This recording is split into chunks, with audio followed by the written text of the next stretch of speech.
the department forecast, and that's something that we were normally doing, if not monthly or at least quarterly. We haven't had that in a while due to not having a committee meeting for a while. So I thought that we could get into that. And anything else you want to report out? I got a couple questions on the financials, but if you informationally, Sheriff, the floor is yours.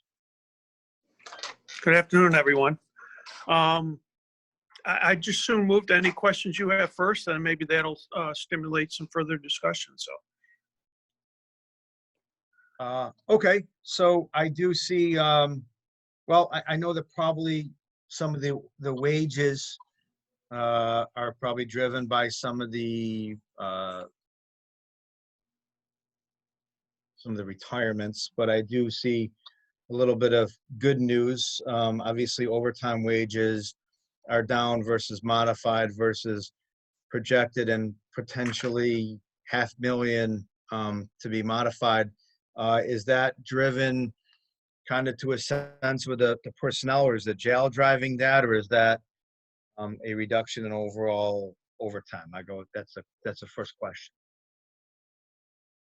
Well, our salary line is the biggest savings. We're over $4 million under budget on the salary line, and obviously that's a result of positions that have been lost through either the voluntary retirement program or people that have left even before that was offered, or now we're starting to see some retirements that are going to be happening between now and the end of the year. So they're across all 4 departments, and subsequently overtime is not as great of a savings, and that's because overtime is being used to fill many of those vacancies. So at the moment, the projection is we're going to be almost $7 million under budget, and there's really only one line at the moment that's projected to be over budget, and that's about $8,600 as it stands now. But I am expecting that we'll have more vacancies, and obviously it'll be the challenge to certainly in both Janesville and the Justice Center maintain staffing per Commission on Correction standards. And then obviously in our civil and our police department, the fact that we're just not going to be able to put on any academy for any of the departments will make it difficult as we go through the rest of the year. Thank you. Thank you, Sheriff. So, but the 86, so just a quick question on that. So the 86 was in, they have it in 2. All other expenses, right? Okay. Yeah. Not that I nitpick over that on a, millions of dollars, but what's driving that? The overage? Well, all other expenses is it's a complete another spreadsheet of expenses that we occur throughout the year. Most of them are very small amounts, but when you add them all up, it comes up to that 8,600. We're already looking at ways that maybe we can adjust some other lines before fall comes in order to bring that within budget as well. And then I guess so the good news is the savings on the salaries and overtime wages, but at some point in time we're gonna have to backfill those jobs. So we just we'll have to wait and see what happens come budget times. But the bad news is though, but we're a little bit under with our revenues to almost projected revenue shortfall of $1,015,000. Is that so? Appropriations, public safety. That was the public safety grant. Is that just that state aid reduction? Yes, it is. Also, with the courts being closed in our civil department, we haven't been able to take in very much revenue at all, and that's specifically because courts have been closed. So that also accounts for the lack of revenue.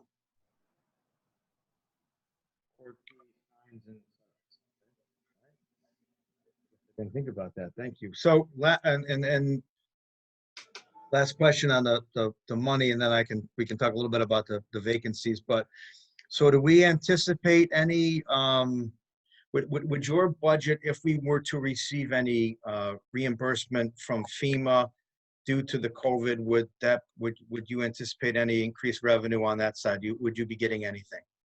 No, we've already tracked our expenses for COVID. That primarily was in the beginning part of COVID. So we have tracked all those expenses, and we have made submissions to the county for that to be covered under any grants. I believe at the last check that was somewhere around $50,000 worth of expenses. That probably 90% of that was staffing on an overtime basis, the depot at the on center that the county executive wanted to happen. And then any and all of our PPE equipment we've had to acquire on our own. So obviously we had a lot that we found places or that was donated to us, but like everybody else, we've had to purchase it as well. And that includes PPE, not only for our staff, but for all the inmates as well.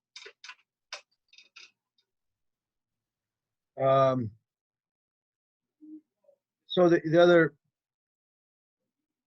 okay, so those are all the questions that I had on with regards to the numbers or the financials, but before we get into kind of, I think, staff reductions and where they were in specific numbers, I guess I would just ask the committee if anybody has any questions regarding the monies, regarding the financials.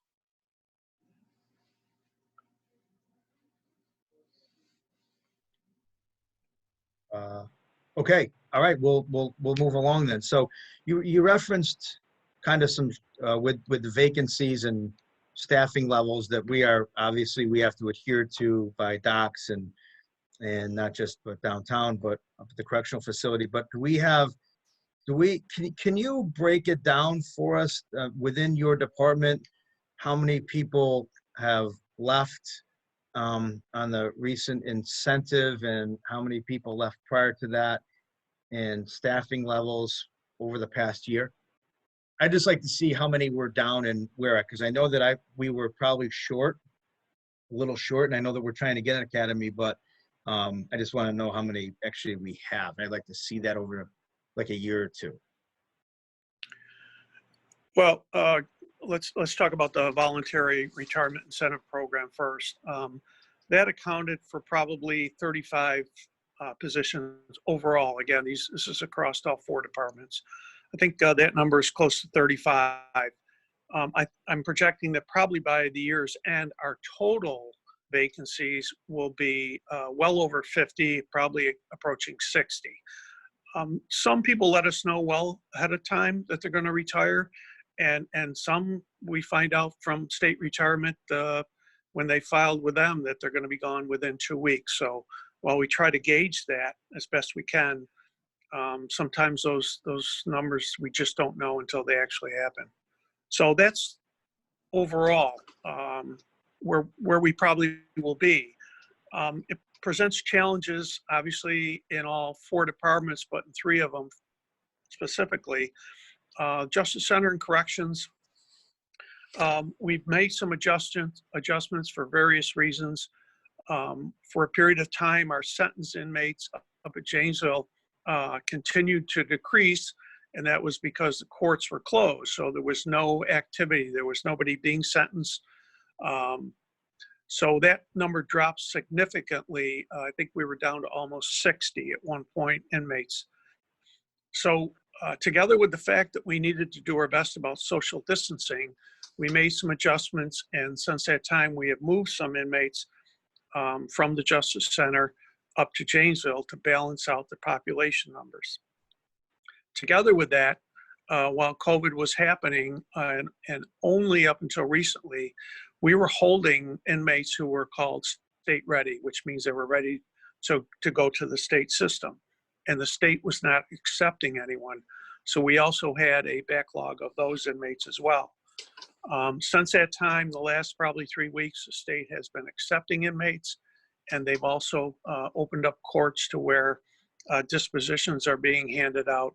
And so we're starting to see an uptick of population of sentenced inmates up at Janesville.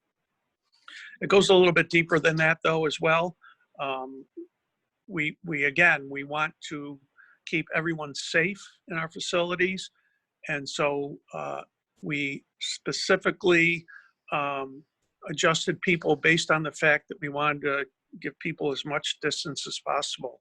And that's why we use the 2 facilities to basically even out the inmate population for the time being.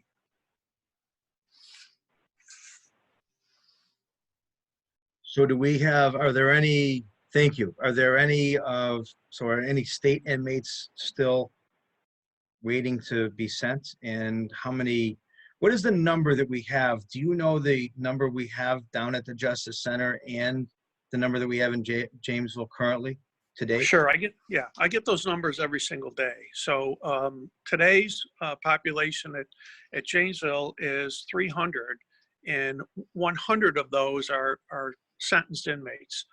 Down at the Justice Center, the number is 245.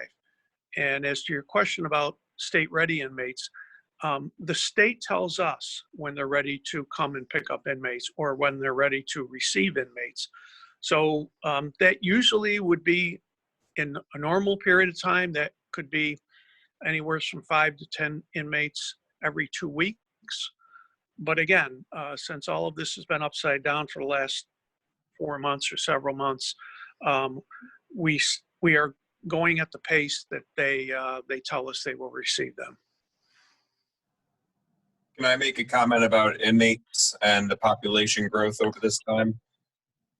I'm ADA Mike Manfredi. I'm representing the DA's office, and I just wanted to also add that recently the warrant squad have resumed their normal course of business. So I think some of the upticks they've also seen have been a contributing factor by the warrant squads basically getting back to business and clearing up a lot of extra warrants.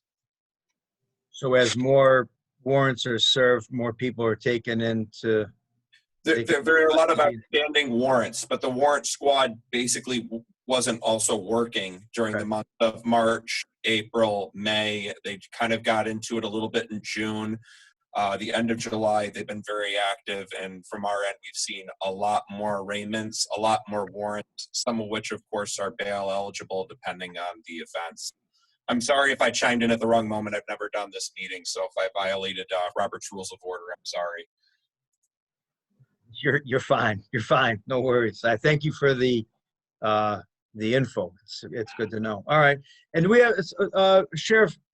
Last question on that. Federal, do we have any federal inmates too? That's always a question too. Federal inmates that were housed that we're getting reimbursed for? No, it's been my position since I took office that I didn't think that was a good idea for the county.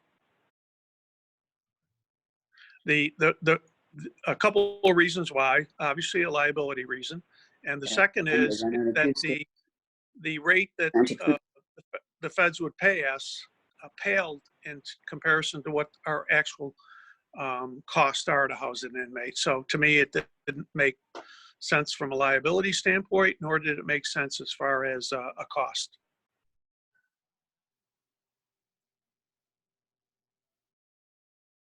Okay.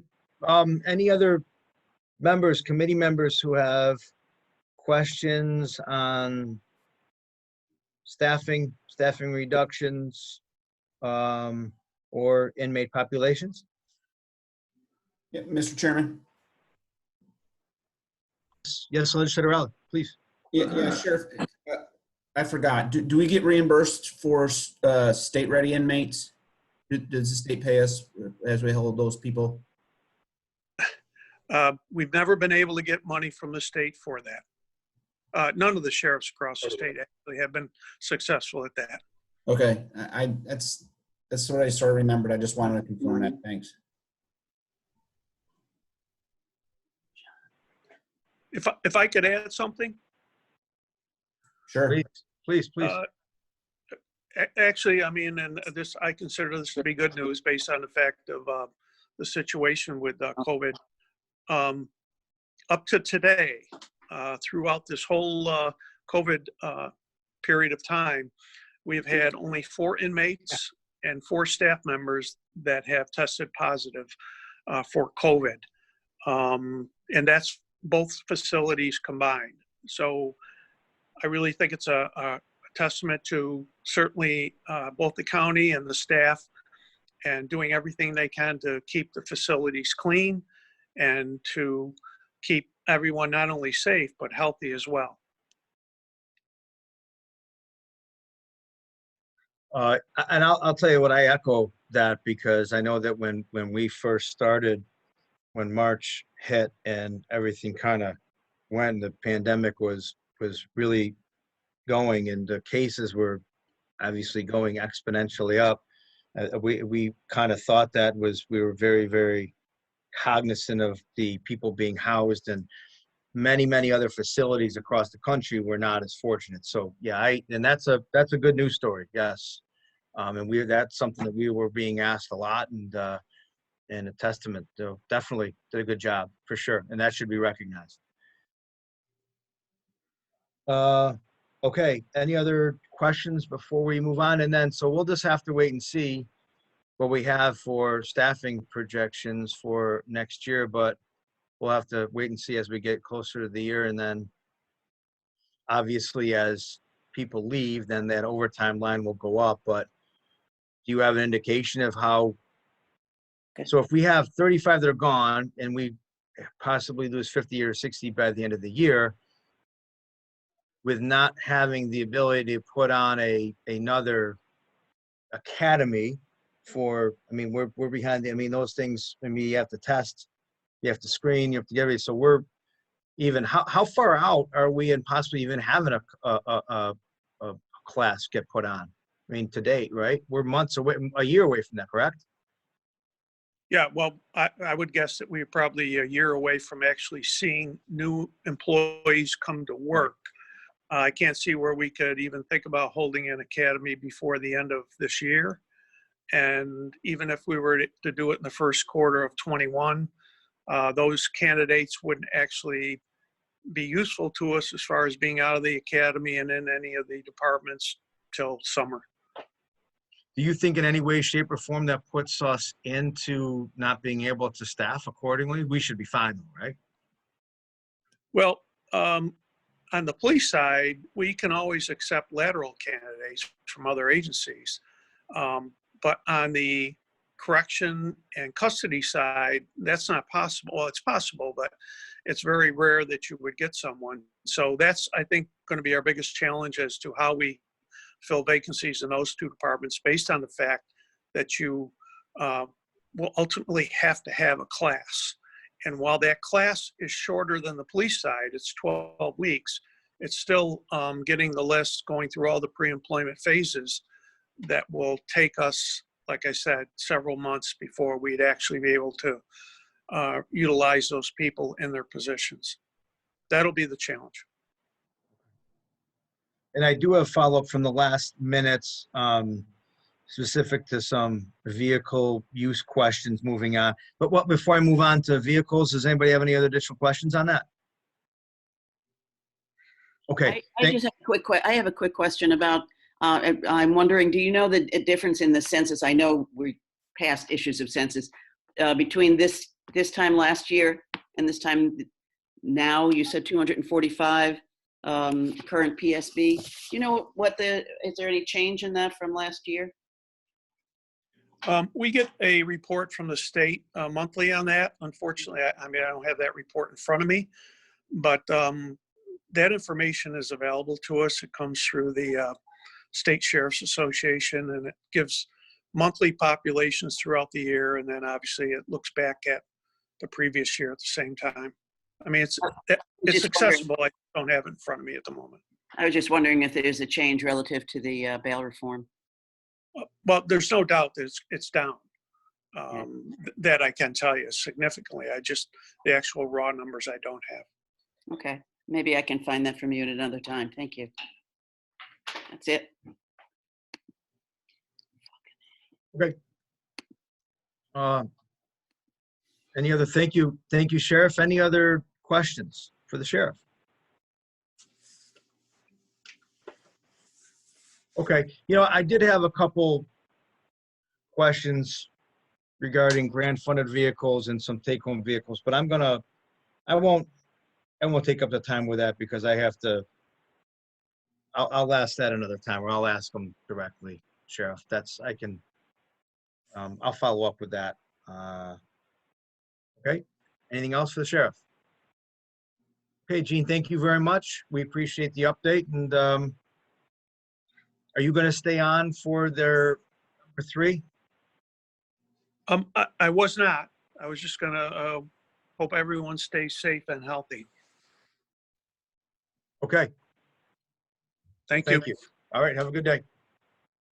Okay, next up, JCOC, Marissa Mims, Justice Center Oversight Committee. Thank you for being on, and I don't know if any other members of the JCOC were on, but if they are, or anybody else, we thank you for zooming in your time. So, Marissa, if you could, much the last time you were in, give us an update. I know that your committee has been very busy. We certainly value the work that you're doing, and if you could basically give us a very high-level view of what you've been up to and give us some updates and let us know how things are going, and we would be very much appreciative. So, Marissa, the floor is yours. Thank you very much, Chris. So currently, of the 9 positions on the JCOC, we have 3 that are vacant, 2 that need to be reappointed or appointed by the Chairman Knapp, and 1 that needs to be appointed by the mayor. And so everyone is aware of those openings. And I'm going to reach out to the mayor's office a little later today just to make sure that they understand what the committee does, and talk to them about their need to reappoint someone. In terms of our structure, it has been very helpful to have Monica Williams as the new Chief Diversity Officer at the county. She has been very helpful to the committee in terms of helping us move forward with getting some of our cases moving, and just in terms of logistics with the county. We also have Montanette Murphy, who is on this Zoom as well, who is our new administrator, and very good dynamic, very good administrative team from the county executive to work with the board. So we are really happy with working with Montanette and with Monica. So that's been very helpful. That was a change that occurred this year. We primarily work with Captain Doretta, Sergeant Mahoney, and Lieutenant Woods at the Justice Center. And I think it's worth noting, especially in this current climate where there is a lot of tension, I'll say, between communities and law enforcement, that we have, since I've been on this committee, and I think I'm the last remaining original member of the committee, we have throughout that time had an extremely positive collaborative relationship with the Sheriff's Department. When we meet with the Sheriff's Department on a regular basis, Montanette works very closely with Lieutenant Woods weekly, discussing cases and getting questions resolved for the JCOC. We have bi-monthly meetings at the Justice Center. Now, since the COVID pandemic occurred, we have not had those meetings since March, I believe, but we will be resuming our bi-monthly meetings at the Justice Center next week. So we will, I think, just about pretty sure all of the board members will be able to attend next week to meet with Lieutenant Woods, Sergeant Mahoney, and sometimes Captain Doretta comes to those meetings. But those bi-monthly meetings are extremely important. We will talk about cases with the Justice Center staff and different issues that or questions that we have, and they've been very productive. Oftentimes we're able to resolve concerns right there during those meetings, and the Sheriff's Department takes action to resolve specific concerns. They come in very prepared with their research and documentation. We watch videos on occasion so that we can see what actually transpired in different incidents. It's been very helpful. Currently, we are tracking trends. We are looking for patterns in the complaints that we get from the Justice Center. Now, because of COVID, we've been restricted in actually going into interview and talk with inmates, but they are still available via phone and mail, of course, to interact with the JCOC. The Sheriff's Department is making sure that the complaint forms are stocked in the jail so that those can be sent out to the Justice Center Oversight Committee. We are working on a medical rec document that will be sent over to the Sheriff's Department and then to the County Ledge, just highlighting a few concerns that we've identified. The new medical provider, NapCare, they are getting off to a great start with the committee. They are offering to set up a meeting to meet with the Justice and Oversight Committee so we can explain to them what we do and learn about their processes. But they've already set up and given us access to their records on the cloud so that we can have access to those as we review cases. So that's been tremendously helpful. We will have an annual report out. It's something that we have not done in previous years and something we are supposed to do. So we will get that done. We've been focusing a lot this summer. The Justice Center Oversight Committee didn't meet in July, although Montanette and I spent a lot of time on Zoom meetings with each other and just trying to clear up some of the backlog of cases that have accumulated. And the reason for that is people have submitted claims in a lot of cases, but they haven't supplied like there may be a HIPAA form missing, or there may be a legal reason why we can't look into a particular case. So we've been going back because we really don't want to have any cases that are older than a year before we make a recommendation on them.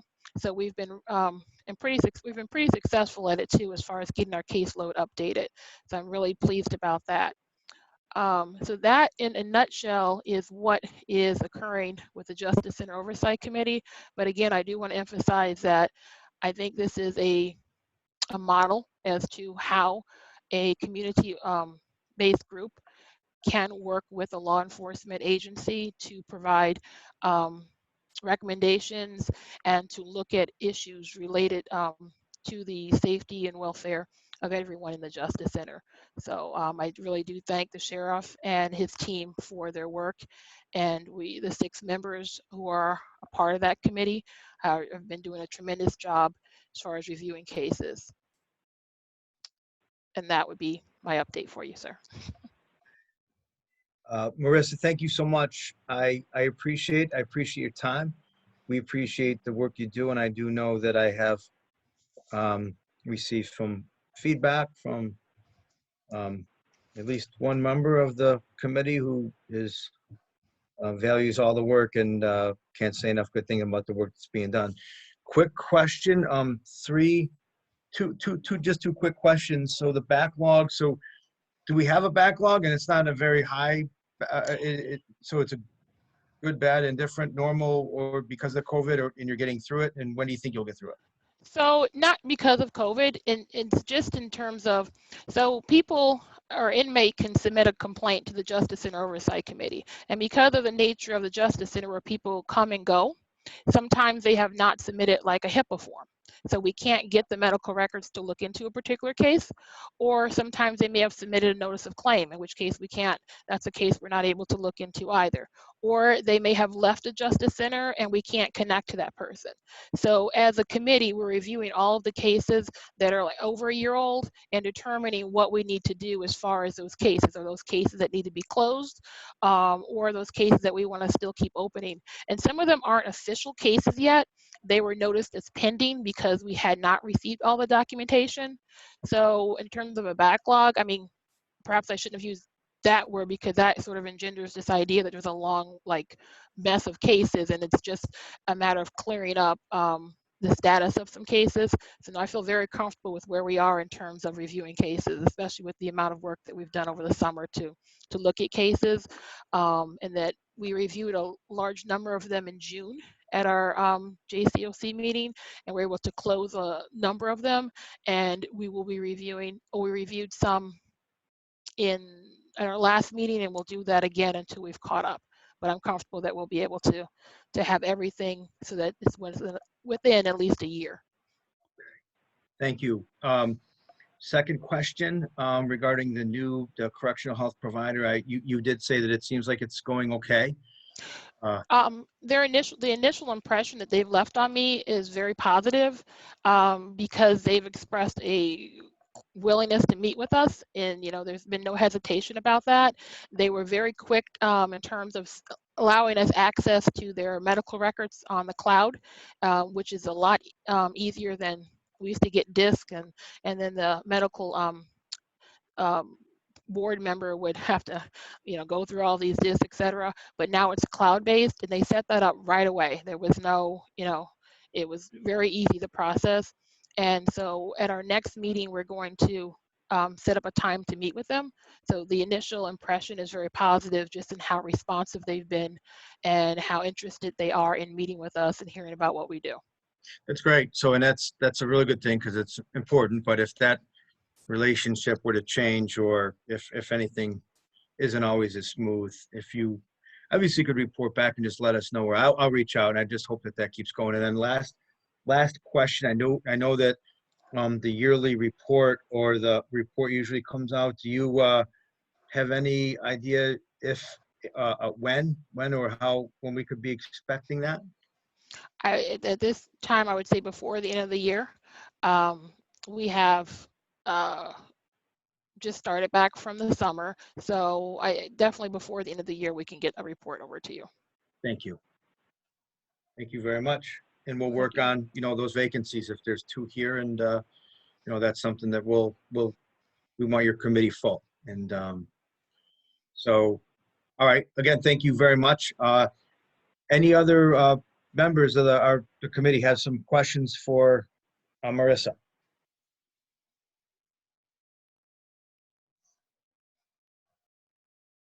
Okay. Chris, I'll just hop in really quick. We actually have 2 potential folks to be appointed to the committee. One is one that Marissa recommended herself, who's very interested, and then I have another one that I've recruited that I think will be really, really good as well. So we'll be bringing those to get forward next month for committees to get them approved and serving. So both of them are very interested. So I think they'll be great additions. Okay, that's great. Chairman, thank you. And Chris, real quick, more importantly, Marissa, how's your daughter? You West Point alumni do like to keep a track of each other, don't you? Absolutely. Absolutely. Well, she's not an alumni yet. She's oh my goodness, I'm a bad person, bad parent. She's well on her way, Yuck. though. I believe she's a yuck this year. I think that's the Yep. sophomore. Sophomores Yearling, are yep. referred to as yearlings. Okay, so she's But a yucks yearling. for short. Yep. Okay, yuck yearling. So yeah, she is. They returned July 17th to West Point. We're out at Camp Buckner, which is where they do all their Yep. training activities, and then they'll be starting their march back soon, I believe. So things are going good. Thank you very much for asking. Just for the rest of the committee, Marissa's daughter is an absolute rock star. Just blew the interviewing committee away a couple of years ago when she came and met with us. And it's seeing people like that go down there that make me wonder how the hell I ever got in the place. But that's a discussion for another time. Yeah, we wanted that too, David. Yeah, that's No other comments from people. Oh, well, you opened it up, so. Well, no, thank you very much for asking. Tell her we're thinking about her, and she's making us proud every day. Thank you so much. indeed. Chris, Great, may I yeah. ask a question? Oh, absolutely. Yeah, please. Okay. Montague, who is the new medical agency that is in the public safety building? Who are they? NAPCare. NAP. NAPCare. Yes, NAP. ma'am. NAPCare. Say again? NAP? It's spelled NAPHCAER. They're based out of the South. Okay. Well, I wasn't aware that we had one, Chris. Did that come to a committee that I missed or something? When did we change? Did we RFP, right? Didn't we when did we change that? Chairman Knapp, we RFP'd for that, correct? Last year was a nationwide search and this is a national company, correct? When did they take over? And I believe it went through purchasing, correct? It was NAPCare. It was late December, actually. The transition began in December. And as I understood, it was a pretty smooth transition from WellPath to NAPCare. And they are based out of Alabama. And I believe that we had 2, maybe 3 respond to the RFP. I could be wrong. I would have to double check through purchasing, but where I believe it went out to bid, if memory serves me correct. Chairman, it's Brian May. Yeah, it did go out to bid. Obviously, it's a huge contract for the county, so full process was applied. And one was, I don't know, but then there was another, yes, they were vetted and that's where they took over, correct? Okay. Obviously, I missed it, and I didn't know we have a new one, but I'm glad they're doing a good job. I'm glad you're comfortable with them, and please keep us posted on what's going on. Yes, ma'am, I will. I know you will, Marissa. You do a good job. Thank you. So, Thank Chris, you. can I ask a question? Legislative Chase, of course. So when we make those kind of decisions, technically this also impacts the health committee, and yet nothing ever came through us. I guess I know a lot of it is about the cost of it, but considering the medical resources we have in this community, I can't believe we have to go to Alabama to get people to take care of our inmates. Whatever.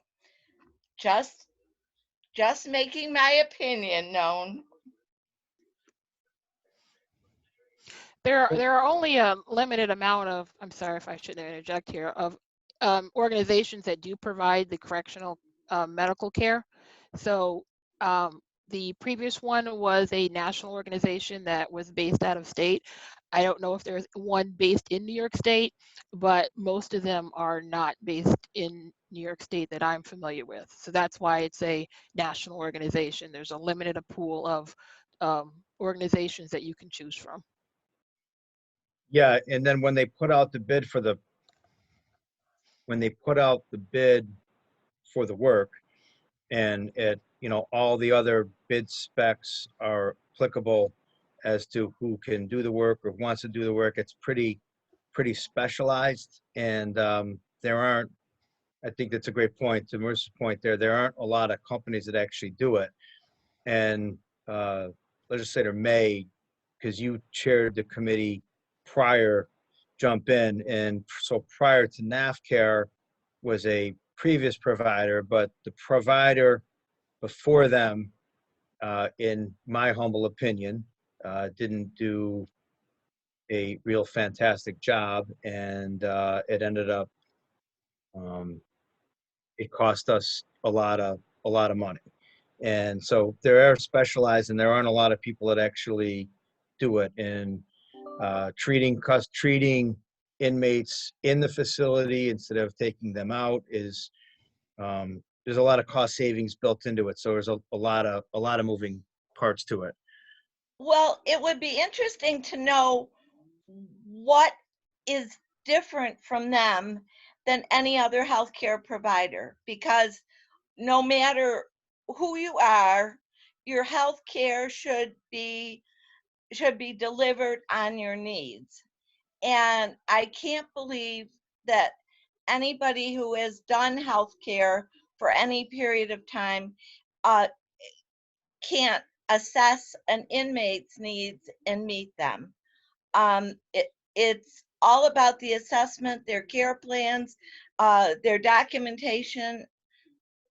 It boggles my mind that we're hiring an Alabama company to do this.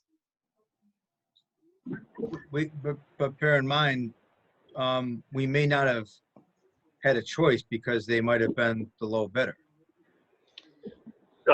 Chairman Ryan, I'd be happy to add a little bit of context here. If you, No, please, yeah, because you were part of the, this part of the discussion prior to NAFCAR, yes. are you allow me to speak? Yeah, no, please, yes, yeah, ask Okay, me. thanks. Yeah. No, Legislator Chase is 100% right, okay, in terms of the commitment to care.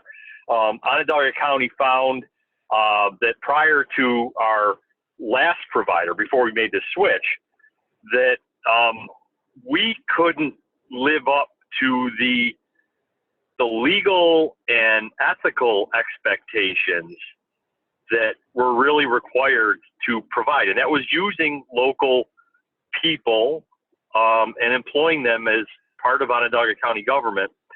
The exposure that resulted was significant for the county.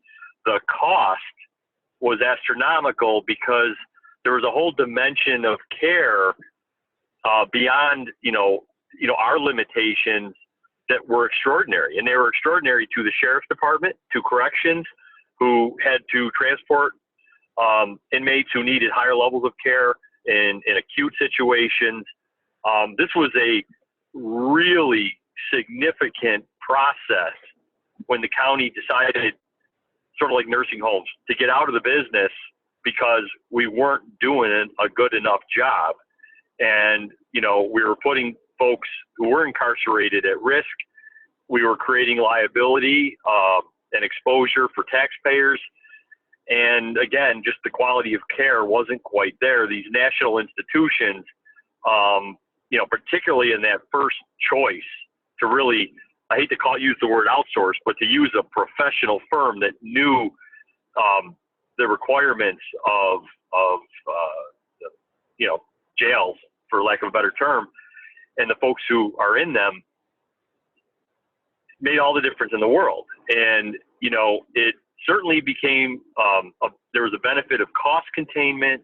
Beyond that, the quality of care increased considerably because this is their business. And it's a different business than, providing regular health care because of the whole dynamic of it being within a jail population. Beyond that, and through our initial experience with our initial vendor, and thanks to quite significantly, I might add, because I think it's really appropriate to be talking about this now, the Justice Center Oversight Committee in all of its work, and it was painstaking work. And there's a reason why we have a medical expert on this committee. It's to make recommendations to not only optimize the care that we're providing, but making sure we're living up to the expectations that we should be living up to. And thanks to their work, we knew that we had to get out to market again as a county and find a vendor, and yes, I'm calling them a vendor, a provider, that is going to help us live up to those expectations. And that's exactly what happened this time. And again, it was thoroughly vetted. It's a good provider, and it's someone that offers and lends the expertise we really need to have to do this properly, do this right, and take care of the people that we're charged with taking care of. So, for whatever all of that is worth, I just thought I'd add a little kind of, and I guess one other thing, the reason it doesn't come to healthcare is because legislatively or by charter, this is a public safety issue. I think it's a good point to engage the health committee in this matter, but legislatively it does reside within the public safety committee's purview because of the charter. So sorry for the long speech, but I figured maybe some of that information would be helpful. Thank you. Legislator May, thank you. Thanks, Brian. Thank you. Okay, anything else other than that for Marissa? And thank you very much. I do see that Monica Williams has joined. Thank you for joining, Monica, and thank you for all your help with the Justice Center Oversight Committee. And we look forward to having you back soon, Marissa. We'll look forward to report and stay safe, stay healthy. Good luck with your daughter, and good luck getting back to school. Thank you very much. I appreciate all the support from the counties and the county ledge. So you guys have a good day. Take care. Thank you. So next up, number 3 on our informational update is sparklers, which necessarily shouldn't be is sparklers, but more fireworks. I put this on the agenda to I guess to start the discussion within the committee and see if we're something that we want to do. If you are like me, you received a lot of complaints, many complaints about fireworks back a month or two ago.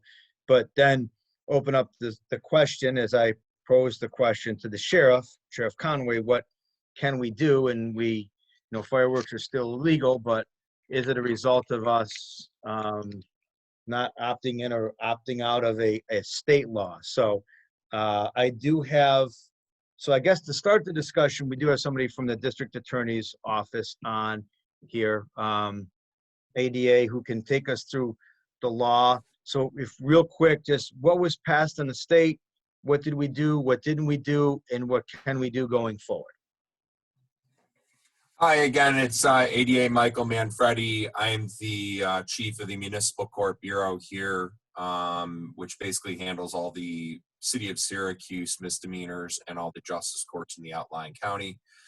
The long and the short of it is, Rick Trumfio, our first chief, asked me to stand in on the meeting, and to my understanding, there's going to be a discussion on basically what's being done on our end. I know law enforcement has been making arrests. I know there's been more of a proactive effort in the city of Syracuse and some coordination with some of SPD's higher ups when they're making arrests, that we're basically taking a tough stance of having people plead as charged. These are local ordinances. These are not penal law offenses, so the penalties to expect are in the line of fines. The fines range from $60 up to $250.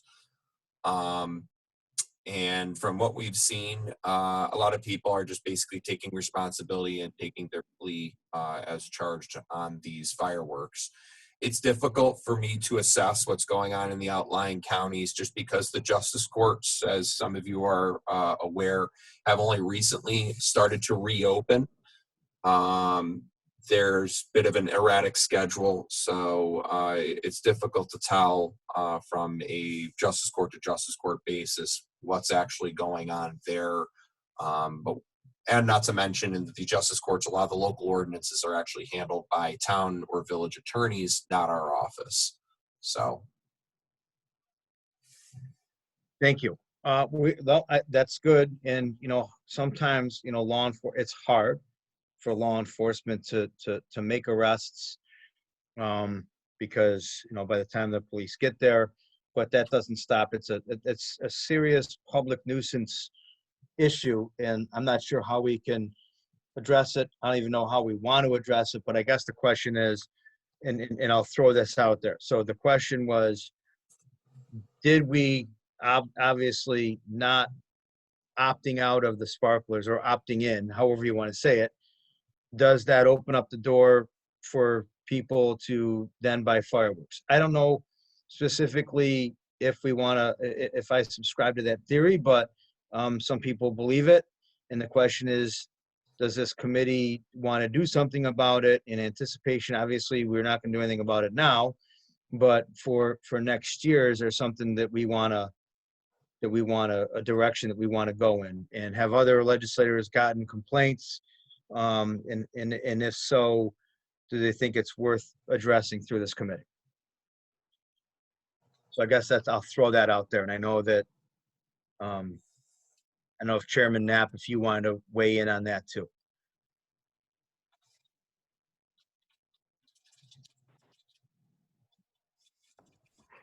When this thing was first approved by the state, they had a opt-in clause, and the county elected not to opt in at the time, the legislature, I should say.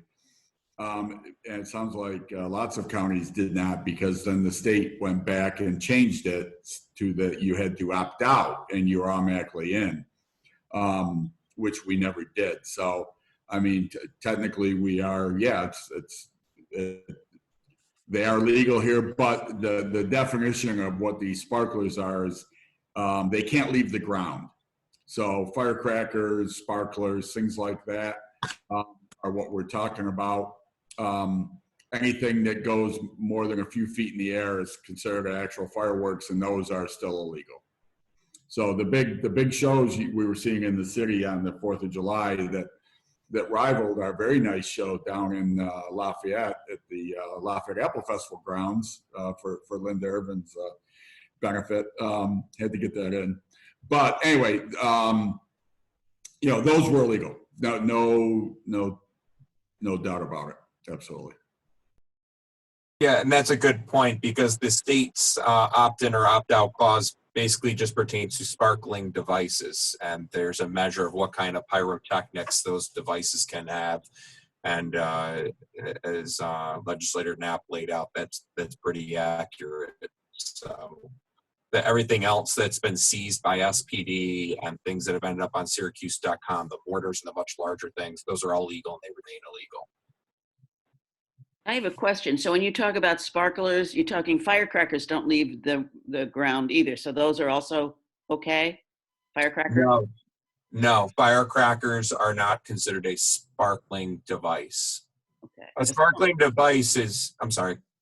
No, they don't go up in the air, do they? Firecrackers?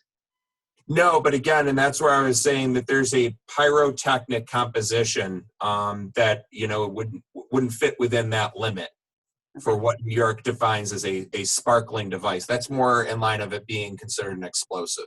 That's it, okay. I'm just trying to understand why somebody thinks sparklers opened the door, where there was giant billboards all over the city advertising where to get your pyrotechnics. Well, and there's, quite frankly, there's pretty impressive sparkling devices, that do a lot. And so, yeah, you can spend some money on these things from the looks of it. Yeah. So again, I mean, it was a really big problem. More specifically, it was a problem more in my district that was in the confines of the city of Syracuse. But I also received, and it wasn't just in my district, it came to me from various other law enforcement agencies and other areas of the county. So I'll throw it out there. And again, I just think that it's something that we should talk about, and we'll see what we want to do and where it takes us. And if we want to go further with it, we can. If not, we don't. But just, I guess, just an informational issue. Does anybody have any other issues, questions, comments? Chris, Yes, Dr. Chase. I know I had a lot of calls just being within the city. And I think the frustration became that they kept calling the police. And it was at a time when the police just had so much other things to deal with that they weren't responding to them. So it became frustrating for them because they knew they were, quote, illegal, but nobody was responding. So, it isn't, you gotta have, your priorities when they're calling to the police to respond to firecrackers that are noisy, and then they become angry because they don't come. So it's more than just saying they're illegal. It's saying how are we going to hold them to the illegal status? I mean, we got to be reasonable about it. I mean, unless you want to have fireworks police, but it's, there are just so many other things right now that it just seems to get to the bottom of the totem pole. And so the people don't want to hear that they're illegal and then us not follow through on them. Any ideas? Well, I think we need to do something more educational about it as well, because people don't understand what that means. And if you have a big trailer at Walmart selling fireworks, Exactly. then it sounds as though we're promoting the fact that we can have fireworks here in the county. So I think there's a lot that needs to be done besides just talking about it. But I'm not sure how we're going to do that, but I think something more has to happen. And the fire departments do not like having these things be legal at all. And I think it's something to be talked about, and maybe some resolution to happen between now and the next time we have to worry about this. I have a question for the ADA regarding the advertising of illegal products. So there were massive billboards all over the city, on the east side, west side, over on the north side. And tents. And Yeah, tents. So tents selling them. Yeah, tents full of them. So Yeah.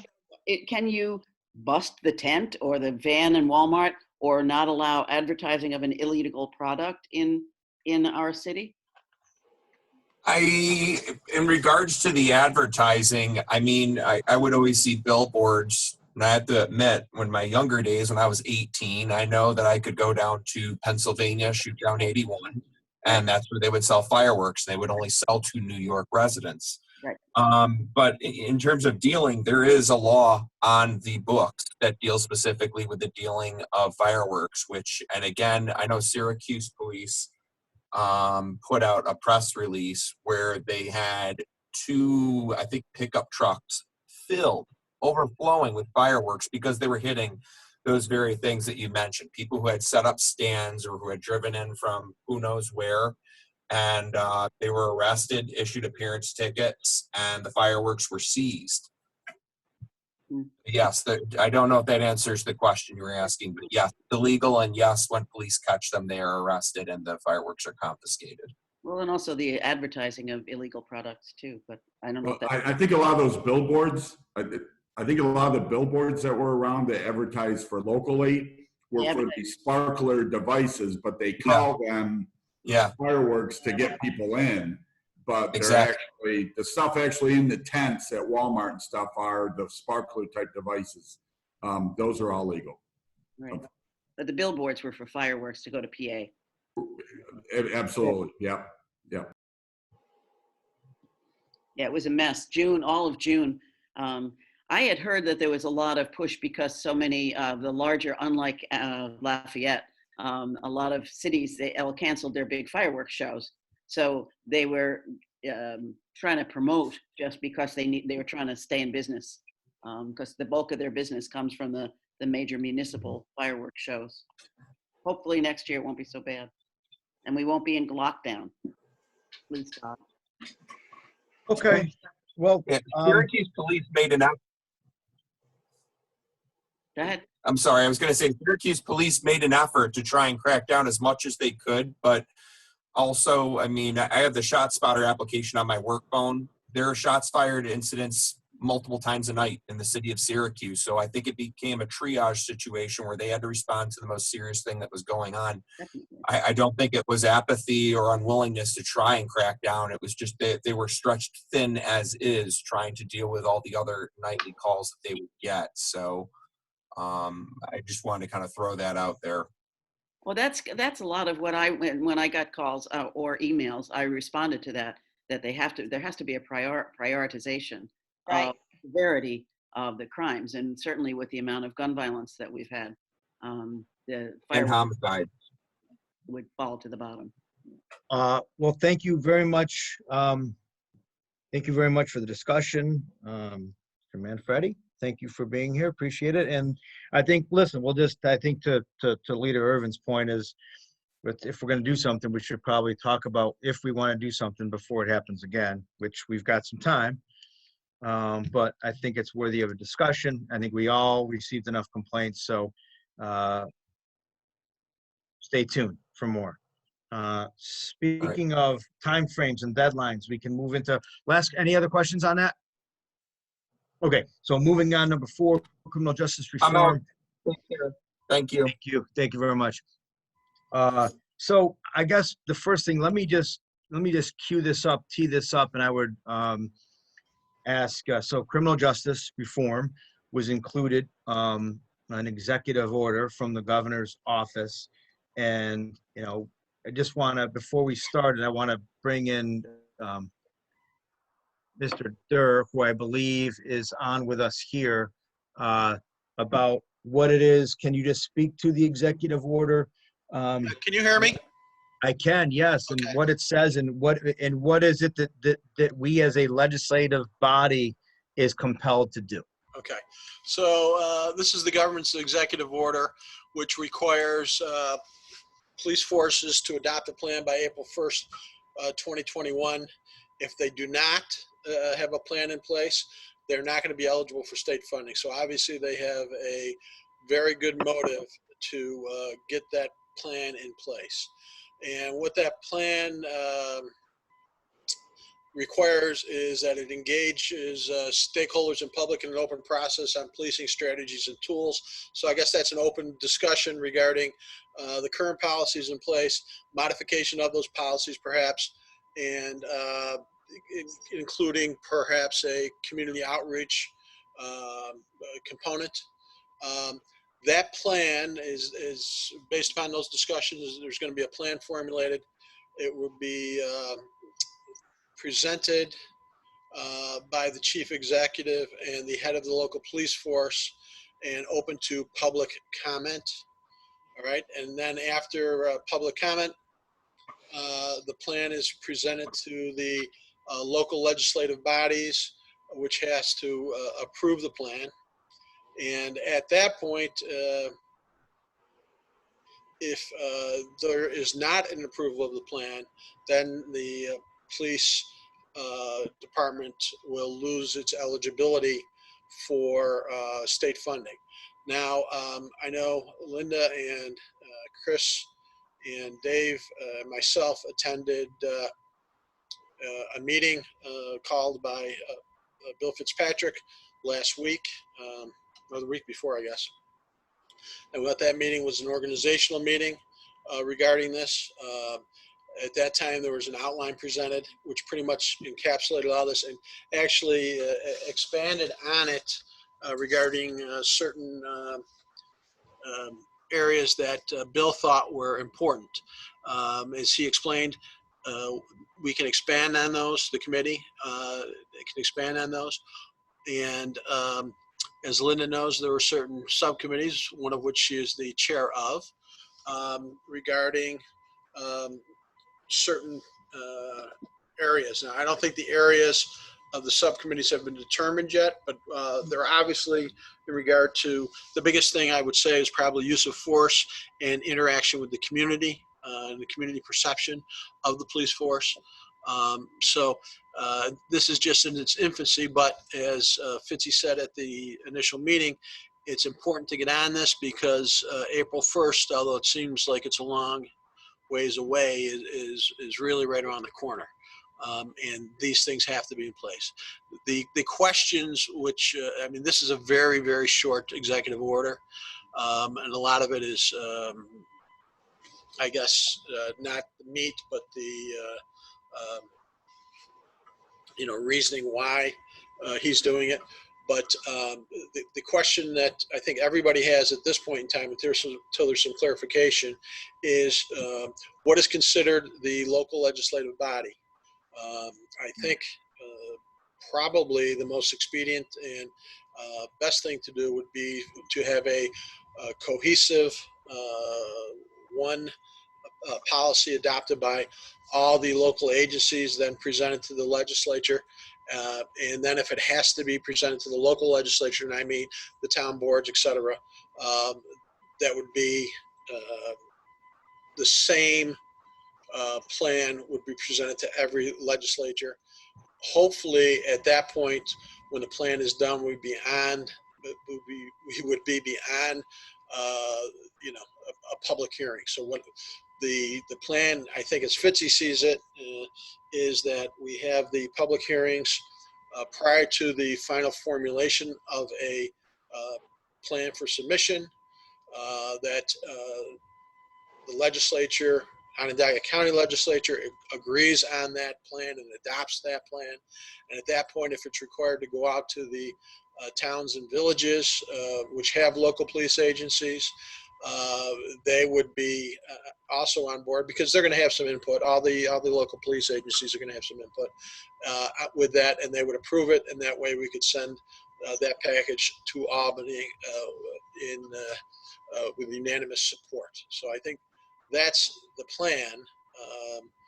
The rest is in the nuts and bolts of getting the plan together. All right. So if you have any questions, I'll try to answer them. But once again, there's not a lot in the original executive order, and I expect that at some point there's going to be some clarification and some more definition as to what's required. Thank you. I appreciate that. Chris, could I speak? Yeah, please, Linda, please go ahead. Yeah, and I just want to say, but Linda is, we all, and as Bob had stated, Linda is going to be one of the 3 co-chairs that the DEA has. So I want to recognize that and thank you, because she's certainly a leader in the community. And but go ahead, Linda, please. Yeah, well, I arrived at the meeting and I was told that he was volunteering me to do something. He didn't say what it was exactly. And then he made this pitch about don't break my heart by saying no. I almost did say no to Fitzpatrick because that was the wrong way to handle it. But anyway, I said yes. So the 3 co-chairs, myself, Sheriff Conway, and the police chief's person, Mike Crowell. I his name too, but yeah. Mike Crowell. I guess that's how he says it. But anyway, we're meeting, 3 of us will be meeting next Tuesday to get started on some formulation of a plan. So we're meeting with the DA next Tuesday, and we'll try to figure out how we're going to go forward with the various subcommittees and how to formulate those committees with people who actually live in the county and have some input about what they want to see in their locations. So we want to get as many people, I think, involved as possible. We want to have as many public hearings as possible so we can get as much feedback about the issues. We want to have, my goal is to have one standard of use of force that goes across the whole county. It should not be the fact that in DeWitt you can do one thing and in the city you can't do another thing. It should be one way of doing that. And so that's my goal. And so we'll see what happens with this. It's going to be work, and it's going to be a lot of talk. But when the talk is over, I want something to happen. So that's where we're at with that. And maybe also should be mentioned that it had been discussed that this is pointing the way towards certification from the National Agency of all the local police forces. I know Manlius is certified. I don't know what other local police forces are certified, but in that certification process, there is a standard regarding use of force and other police issues. So this might be the ultimate goal of the governor, is to certify all these local agencies. And speaking to Linda's point regarding a unified and cohesive policy throughout the county and probably throughout the state, certification would probably do that, because in the certification process, you have to adopt these same principles. So I think that's part of the goal. Indeed. So I think that definitely we're headed toward their goal, but you know, the full accreditation, and the sheriff's department is, our own sheriff's department is accredited. I don't know how many other town and village police departments are, but we're certainly moving that way. So again, to Leader Irvin's point, and you know, I think that we need to be working towards a uniform, because this is going to fall back on us for legislative approval, one way or the other. So we have to be part of the discussion. So it's certainly in its infancy, but you know, the New York, so the district, the DA's office is basically calling the New York State Police Reform and Reinvention Collaborative. So, you know, it's all, I think it kind of makes sense with working together, but I think that we're going to find out what it is the mission is, how we're going to go about doing it. I think to Leader Irvin's point is we'll have those discussions the next week. Well, the committee, they're going to meet, the 3 co-chairs will meet and see how we beginning to, and at the end of the day, right, the end game. So we know in the beginning, the governor issued the executive order, the police departments must do this, the plan, and if they don't get state aid, and or everybody has to be accredited. That's the beginning of the conversation. The end of the conversation is that the legislative branch of government and legislative bodies have to approve a plan. All in between is what are we doing? And the question is, do we want to be part of this? Does this committee want to be part of it? I don't see why we wouldn't, but those are discussions, and once we get rolling on this again, I don't want to get too ahead, right? I don't want to get way out in front of this because we're just kind of learning to crawl before we walk, but this is something that we have to get to, and being part of the context of bigger conversation is, I think, where we need to be. So I just want to bring that up. And is there any questions on that? Or what it's going to look like, or how we're going to do the work, and when it's going to be brought back? Can I ask a question, Chris? Indeed, yes, Mary. I'm just trying to clarify for my own information. So there's a unified plan that will have to come together, which Leader Irvin was talking about. But don't each individual police departments, like Manlius or DeWitt, have to also come up with a revised plan as well? They do, in addition to a unified plan. Yeah, and what we're hoping with the unified approach is that elements of their plan will be part of the overall plan. But they might certainly be tweaked depending upon the DeWitt or Manlius or wherever. But the basics of how you treat people, how you arrest people, should be the same.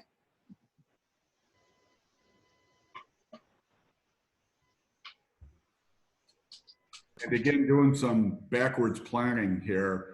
If this is due April 1st, the way the district attorney was talking about the process, that the county legislature would approve the overall plan, and then each individual town and village who has a police department, and there's in the upper teens of those in the county, there's a lot, would have to approve it as well. So in order to get all that done by April 1st, we're looking more like either January or February, getting it through the legislature so the town and village governments have time to do it themselves as well. So I definitely think that we can expect to have this item, informational item, or not necessarily an informational item, but maybe get a little bit more specific on it in our next committee meeting. But in the meantime, I just wanted to basically just kick off the conversation and certainly and bring in everything that they're going to be working on and get the context from legal, what it is that the body has to do. So starting the conversation, we'll get there. It's a really, really, really important, not just doing this because the governor issued an executive order. I think it's something that needs to be addressed for a lot of different reasons. And we need to be out in front of it. And I believe that we as leaders in our community have to need to take up this issue. So for a lot of different reasons. So if any other questions on that, we'll be back. And then hopefully next month, we'll maybe get an indication which way we want to head or what part of this we want to be a part of. And we really start doing some work. Mr. Chairman, real quick question. Yes, Legislator Rowley. I'll be honest with you. I'm completely ignorant on this whole subject. This is brand new to me. So just a couple questions for Mr. Doerr. Outside of the executive order, has there been any guidance at all on what this plan is supposed to be or look like, what it's supposed to contain, what kind of elements, and once this plan is done, whatever it is, who approves it and what standards are we trying to meet? I'm lost. Do you even know what the executive order number is? I could start there. The executive order number, I think it's, I can get that to you. I appreciate it. There's so many of them. 203. 203. Yeah.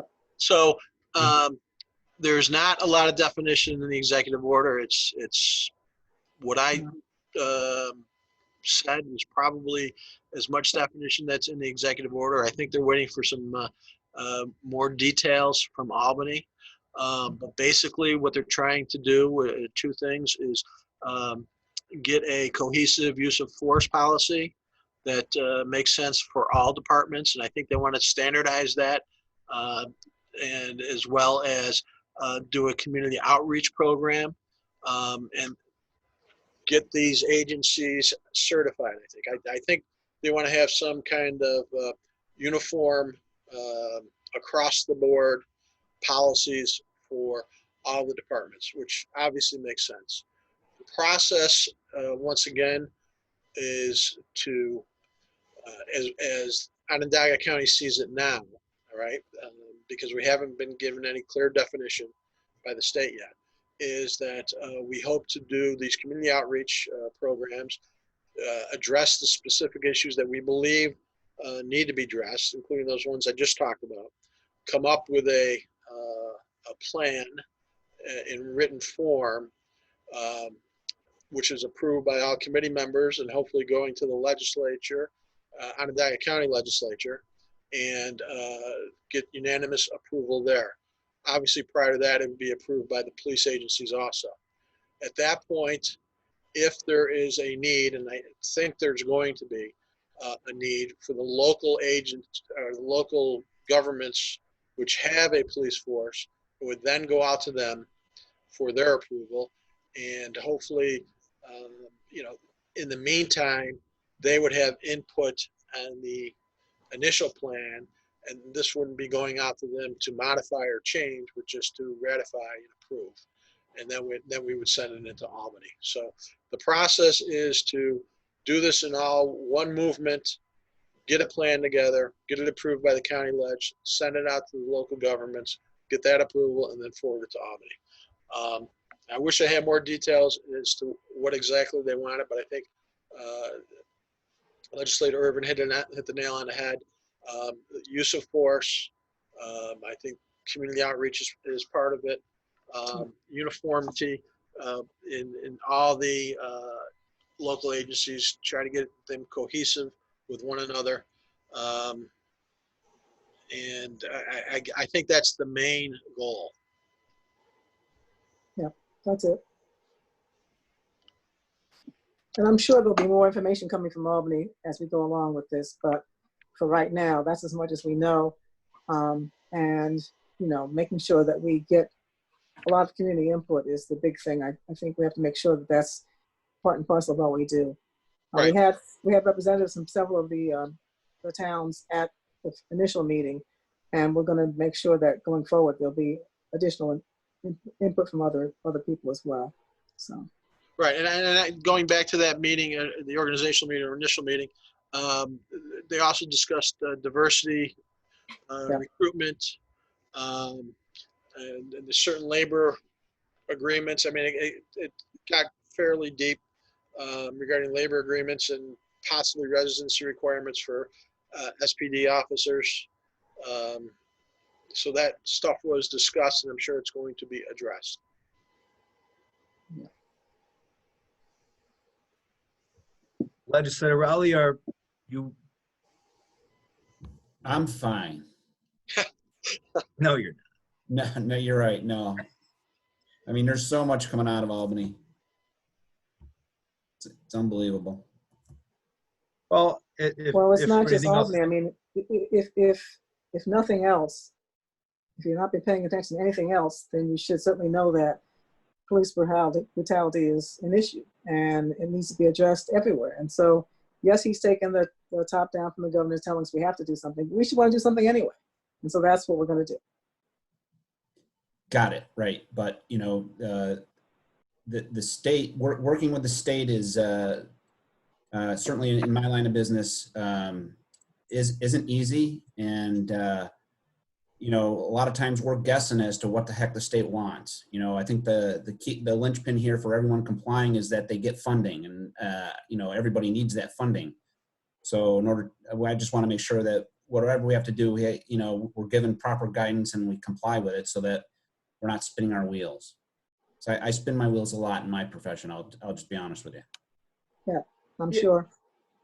Yeah, and I think I think it's hopeful that we have a lot of people that bring a lot to the table, right? I think that to Leader Irvin's point, you know, with the community input, it was a pretty good, it was a good group of people, like local police chiefs, DAs, city legal, you know, and I think that's going to be, I think that the discussion and the committee and this work is really, really important. I think it'll, and I truly believe, I think some good will come of it. I really do. But we'll just have to wait and see. So we'll put this on for next month, and we'll get an update. Okay, with that, any other questions, any other business, any other thing that we need to do? Okay, could I have a motion to adjourn? So move, Mary Kuhn. Mary Kuhn, motion on the floor. Second? Second. Second, Legislator Holmquist, thank you very much. All in favor? Aye. Aye. Okay, any opposed? Okay, motion carries. We are adjourned. Thank you very much, everybody who got on, and a good meeting, and look forward to talking next month or before. So have a great day, everybody, and stay safe. Thank you.